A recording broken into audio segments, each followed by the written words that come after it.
మొత్తానికి లావణ్య త్రిపాఠి మెగా కోడలు అయిన తర్వాత వరుణ్ తేజ్ ఫస్ట్ బర్త్డేనైతే జరుపుకుంటున్నారు.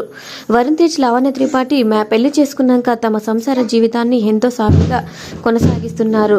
ప్రస్తుతం వరుణ్ తేజ్ లావణ్య త్రిపాఠి వెకేషన్స్ లో ఉంటున్నారు. ఇక వరుణ్ తేజ్ లావణ్య త్రిపాఠి మ్యారేజ్ అయినాక లావణ్య త్రిపాఠి మెగా కోడలుగా అడుగు పెట్టాక ఫస్ట్ బర్త్డేను జరుపుకుంటున్న సందర్భంగా లావణ్య త్రిపాఠి అయితే ఒక పోస్ట్ ను చేశారు. ఆ పోస్ట్ లో ఇలా రాసుకొచ్చారు: happy birthday love Varun Konidela అని పెట్టి, you are one of a kind and the most incredible person I ever meet. Your ability to love and care for others it truly inspiring అని పెట్టారు లావణ్య త్రిపాఠి.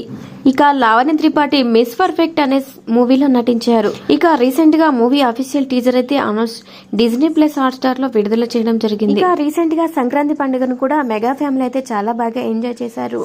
నిహారిక కొనిదెల అలాగే లావణ్య త్రిపాఠి డ్యాన్సులు వేస్తూ భోగి మంటలు పెట్టుకొని ఆ ఫ్యామిలీ మొత్తం ఎంజాయ్ చేస్తూ తమ సంక్రాంతి సెలబ్రేషన్స్ కూడా చాలా బాగా గడిచిపోయాయి.